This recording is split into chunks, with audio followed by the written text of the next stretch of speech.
DD किसान, बदलते भारत की शान। डीडी एक गांव बनाए सबसे न्यारा ये देश बनाए। चलो चलो हाथ बढ़ाए सबसे न्यारा ये देश बनाए। सबसे प्यारा भारत बनाए। बेटियों को है पढ़ाना, प्यार से है आगे बढ़ाना, घर घर ये बात समझाए। सबसे प्यारा ये देश बनाए।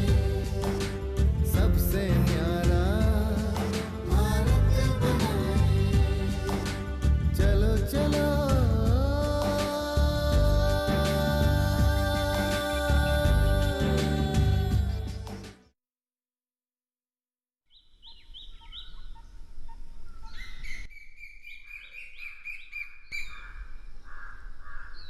ये हमारा गांव। वैसे तो यहाँ खेत, स्कूल सब कुछ ठीक है।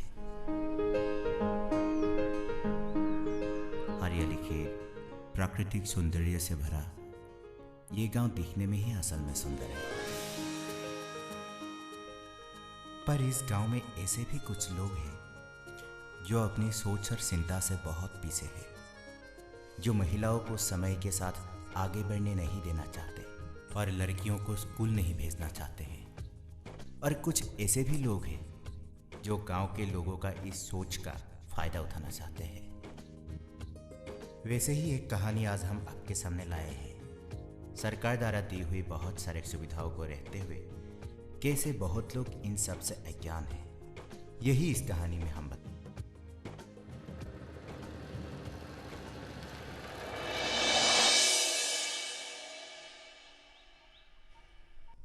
मानसी, आज तुम ट्यूशन नहीं जाओगी? जाऊंगी माँ, बस ये काम निपटा के ही निकलती हूँ। लगता है आज देर ही हो गई है। अगर देर हो रही है तो तू जा, बाकी काम मैं कर लूंगी। तू और कितना काम करेगी माँ? रुक, मैं थोड़ा और हाथ बता देती हूँ। होगा, मैं कर लूंगी। तेरे चाचा चाची रुके हुए होंगे, तू जा। वो भी सही है। ठीक है, मैं निकलती हूँ फिर।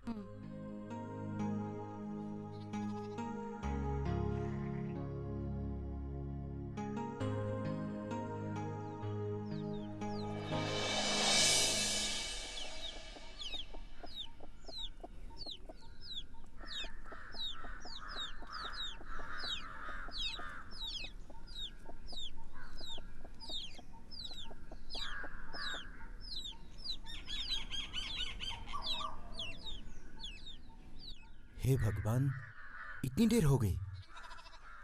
मानसी तो अब तक शायद निकल चुकी होगी। एक फोन करता हूँ। नहीं नहीं,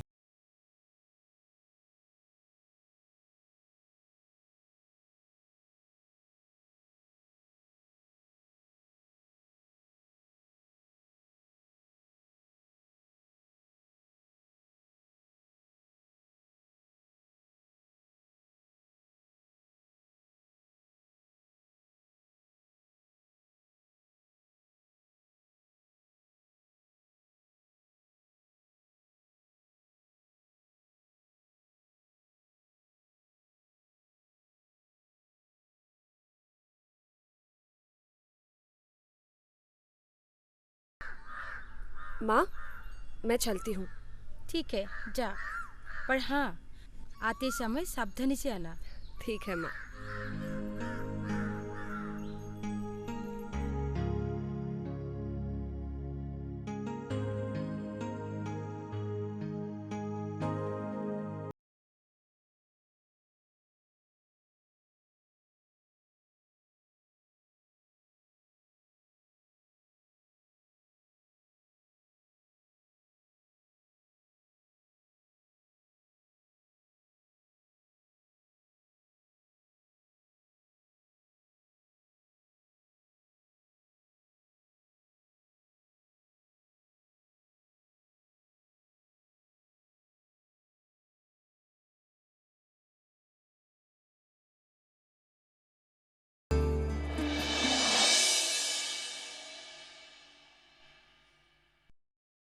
चाची कैसी हो? मैं ठीक ठाक हूँ बेटा। बहुत दिनों के बाद इधर आए, काफी दिनों से देखा ही नहीं। हाँ सच्ची, थोड़ा काम में उलझा हुआ था। मानसी घर में है क्या? अभी अभी ट्यूशन गई। छे, थोड़ी देर के लिए नहीं मिल पाया। ठीक है चाची, मैं अब चलता हूँ। अरे रुको, तामुल खा के जाओ। रहने दीजिए चाची, बाद में। अब मैं आता हूँ।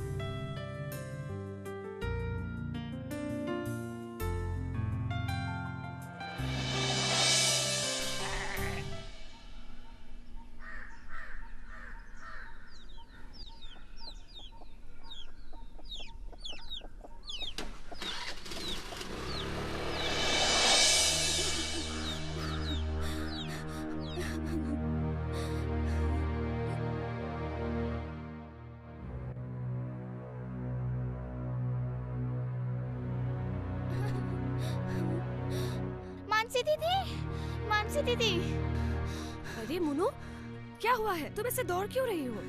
मुंह तो देख अपना, क्या हाल बना रखा है। अब बता, क्या बात है? और तू जा कहाँ रही थी? मानसी दीदी, मैं आपको ही बुलाने जा रही थी। मुझे? मैं कुछ समझी नहीं। मानसी दीदी, पिताजी ने गुस्से में माँ को बहुत मारा।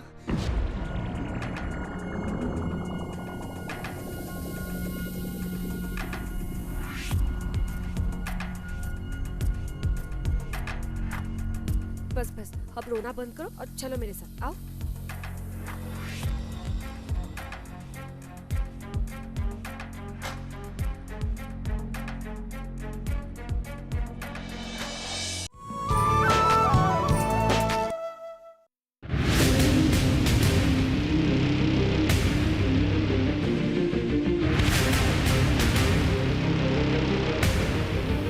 जब तपती है धरती, सूरज उगलता है आग, ठंड में जब सर्दी जमा देती सबके हाल, सब छुप जाते अपने अपने घरों में, तब बाहर निकलता सिर्फ एक इंसान, भरने के लिए हम सबका पेट, खून को पसीने की तरह देता बहा, थक जाता, झुलस जाता, हो जाता बीमार, तब उसकी सेहत का ध्यान रखता सिर्फ डीडी किसान।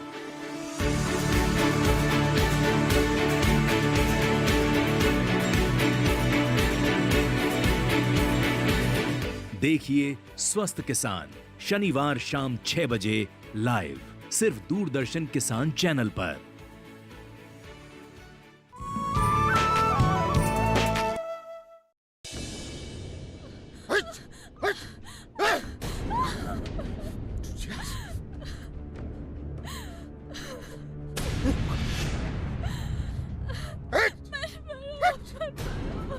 आराम से खा खा कर आलसी हो गए हो। हाँ, तुमने मेरी जिंदगी सत्यानाश कर दी। हट, हट, ये ले, ये ले। तू मेरी बात सुनती नहीं, इसलिए तेरी बेटी ने भी मेरी बात सुनने से इनकार कर रही है। हाँ, ये सब की जड़ है तुझे आज सबक सिखाना ही पड़ेगा। क्या? क्या? मर जाओगी? मरना है तो मर जा। हाँ? तेरी मौत से ही मुझे शांति मिलेगी। ऐसे भी जिंदा रह के मुझे कौन सा सुख दे रही हो? हाँ? और सुनो, तेरी मरने के साथ साथ अपनी बेटी को भी ले मरना।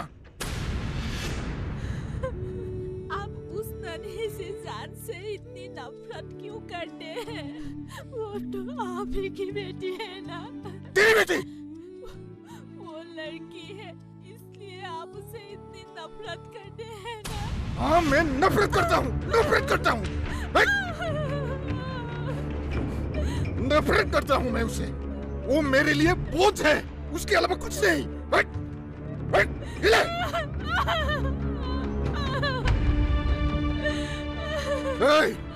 कहाँ भागती हो? हाँ? कहाँ भागती हो? लगता है दारू पीकर आया है। दारू पीकर अपने बीवी के ऊपर मर्दानगी दिखा रहा है वो। और नहीं तो क्या?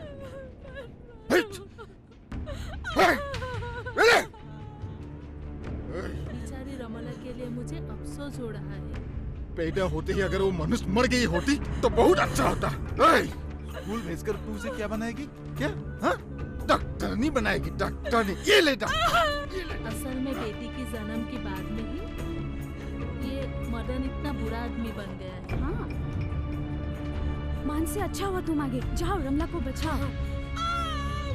मोनू आओ, डरो मत, आप भी आइए। क्या हुआ? तुम भी चलो तो। हाँ चलो। मदन भैया, मदन भैया छोड़िए, छोड़िए। भैया ये कोई बड़ी बात नहीं है, मोनू एक दिन डॉक्टर बन भी सकती है। ये रहने दे, रहने दे। ये सब बातें सुनने में अच्छी लगती है, तुम मुझे ये सब मत सिखा। मानसी देखो ना, मोनू को स्कूल भेजने पर ये मुझ पर कितना अत्याचार कर रहे हैं। मैं इस नन्ही सी बच्ची को कैसे दूसरों के घर में काम पर भेजूं? मैं कैसे इसे किसी गैर के हाथ में सौंप दूं? नहीं भेजने से कैसे होगा?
नहीं जाऊंगा, पहले आपको यह अत्याचार बंद करना पड़ेगा।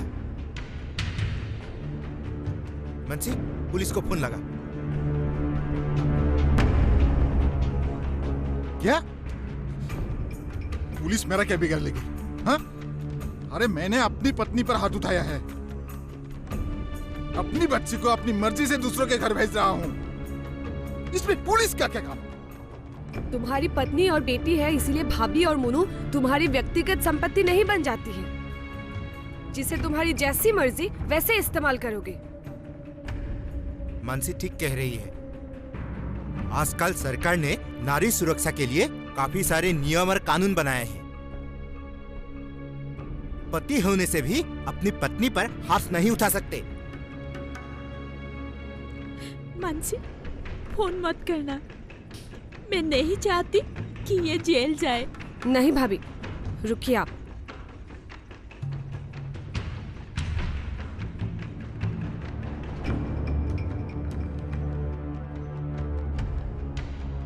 मुझे माफ कर दो, मुझसे बहुत बड़ी गलती हो गई है।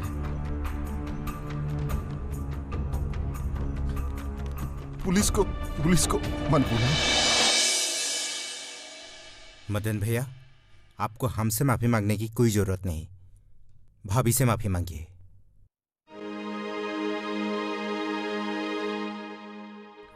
और देखिए, आपने जिस पर इतना अत्याचार किया वो अभी भी आपके बारे में ही सोच रहे हैं।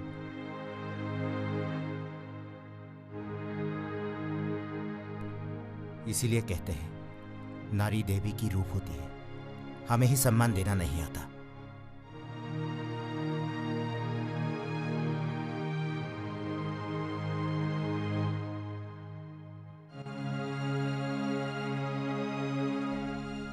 रमला, मुझसे बहुत बड़ी गलती हो गई है।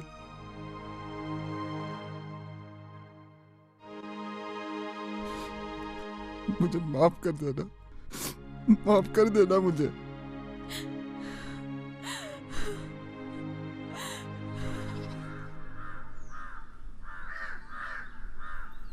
मदन भैया, अभी आप भाभी को बसन दीजिए कि मुन्नू की पढ़ाई में कोई अड़चन नहीं डालोगे।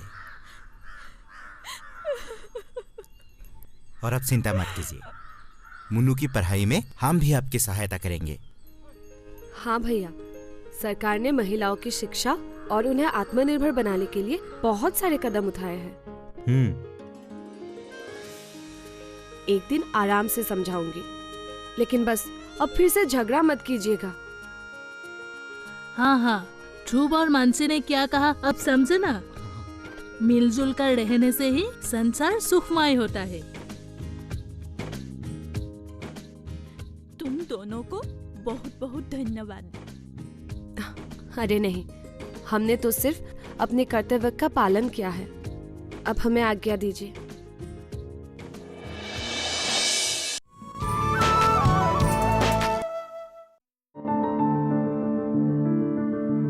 फसल में कीट लगा हो या कोई बीमारी, पशुपालन में हो कोई दिक्कत या चाहिए कोई जानकारी, फोन उठाएं, नंबर मिलाएं और कहें हेलो किसान। हेलो किसान, हेलो किसान, हेलो किसान।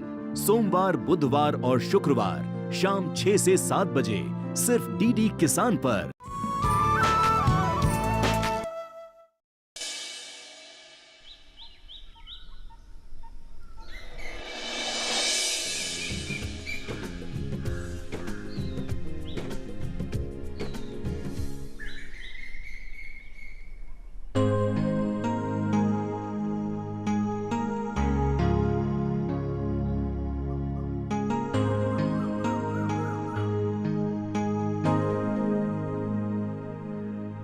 हे, क्या सोच रही हो?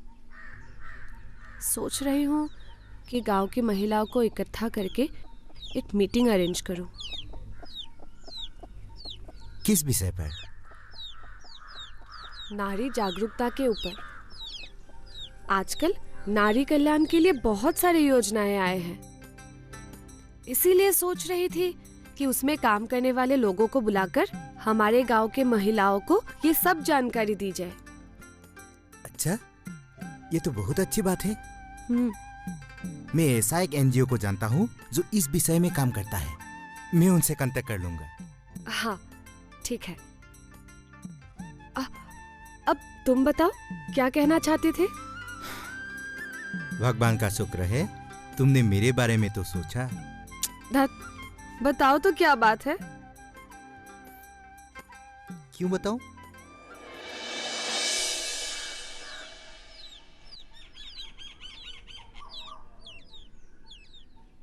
तुम खुद सोचो।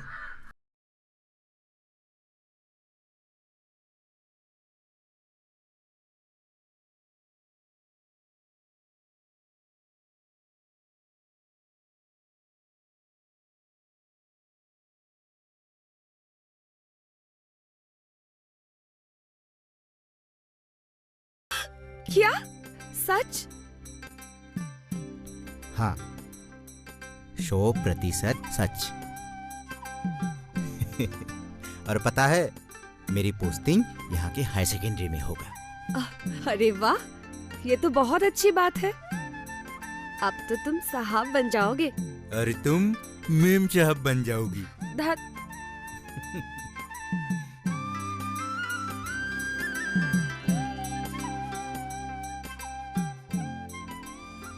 हे, क्या हुआ?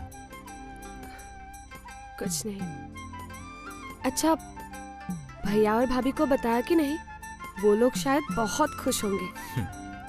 अभी तक नहीं बताया, सोचा पहले तुम्हें ही बताऊंगा, पर यहाँ मामला कुछ और ही चल रहा था। अब जाके बताता हूँ। जल्दी जाओ और बताओ। ओके मेम साहब।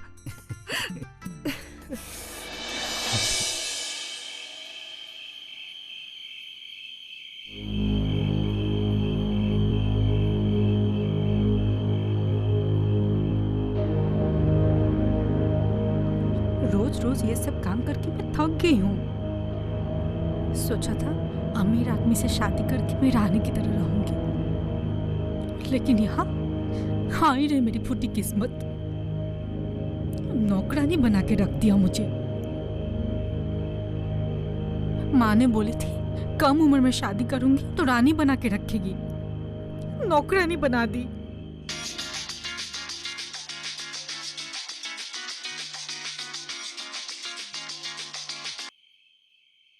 हाँ माँ, क्या बताऊं? आप लोगों ने तो कहा था कि मैं इस घर में रानी बन के रहूंगी, लेकिन यहाँ पे तो मैं नौकरानी बन गई। और आप लोगों के कहने से मैंने पढ़ाई लिखाई छोड़ के शादी भी कर ली। लेकिन माँ, यहाँ तो कुछ और ही।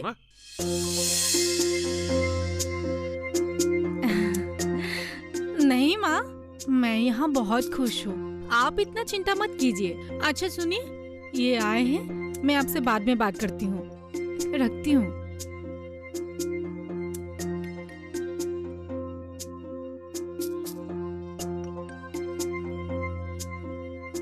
किससे बात कर रही थी? ऐसा लगा कुछ शादी करने की बात चल रही थी। वो मैं माँ से बात कर रही थी। माँ को बता रही थी कि मैं शादी करके कितना खुश हूँ। अच्छा, ऐसा है क्या? हाँ, वैसे एक औरत को जो चाहिए वो तो सब कुछ है मेरे पास। नाम है, रुपया है, संपत्ति है, और क्या चाहिए तुम्हें? हाँ, आप चाय पियेंगे? हाँ, पीऊंगा। आप बैठिए, मैं बना के लाती हूँ। सुनो,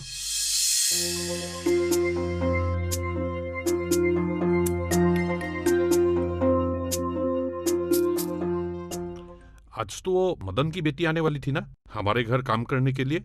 क्या हुआ, वो आई नहीं क्या? कहीं दिखाई भी नहीं दे रही है।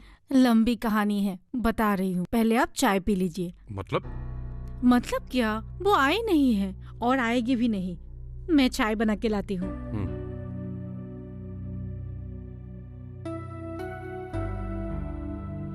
नहीं आई क्या? पता नहीं क्या हो रहा है यहाँ। चलो चलो हाथ बढ़ाए, सबसे प्यारा एक गाँव